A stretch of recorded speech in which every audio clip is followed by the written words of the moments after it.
新皇崗口岸預計將於2026年啟動，屆時過關終於唔單止唔使行咁遠，仲可以唔使用10蚊嘅黃巴士去接駁啦，相信可以方便唔少嘅。而配合新口岸嘅需求，運輸署除咗利用現有資源，將現有部分專營巴士路線延伸去新皇崗口岸之外，更加會開辦4條新路線來往葵芳、啟德、馬鞍山同屯門。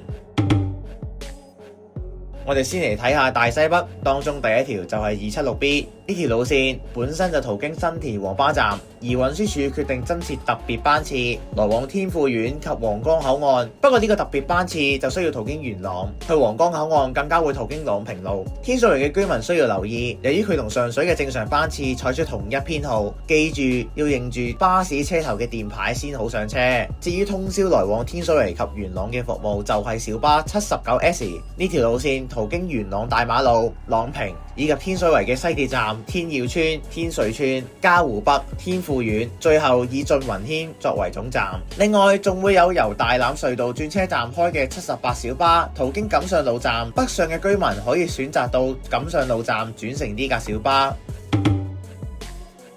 來往屯門嘅 44B、44B1 小巴，亦都會延伸至皇崗口岸。留意翻冇個一字嘅 44B 喺屯門 V City 開，會途經大興、良田同兆康；有個一字嘅 44B1 就會喺屯門碼頭一帶，即係而家嘅湖山道總站開出，途經龍門居、安定友愛同屯門市中心。至於通宵服務，就會統一叫 N44B， 會途經上述2條日間路線所有地方。而仲有另外一條來往屯門嘅全新巴士路線，以青山灣作為總站，途經屯門嘅三聖村、安定友愛、屯門市中心、新墟，然之後再入藍地同洪水橋，喺鴻福村駛出元朗公路，直達皇崗口岸。不過呢條路線初期就止於星期6日及公眾假期服務，其餘時間都係要搭返小巴。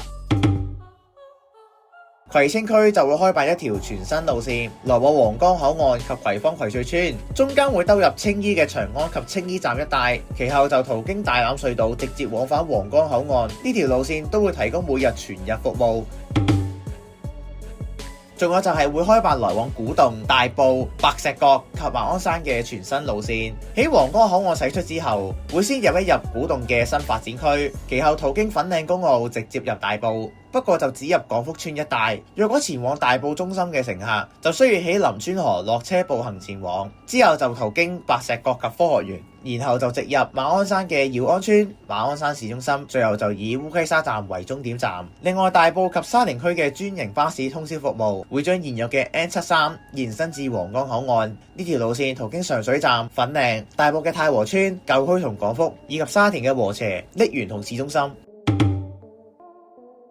運輸署會開辦一條全新路線，特快來往皇崗口岸及啟德，途經啟德體育園。一般服務時間就只會提供每日上午及下午繁忙時間嘅服務，但若果體育園有相關活動，就會延長服務時間，方便散場嘅乘客前往皇崗口岸。不過係咪用翻現有服務範圍相近嘅 SP12 提升服務就有待商榷。至於大家耳熟能詳、深受乘客歡迎嘅專線小巴 616S 會繼續提供來往新皇崗口岸及旺角嘅特快服務。旺角上車點係喺西洋菜南街及拔街交界，即係近始創中心一帶。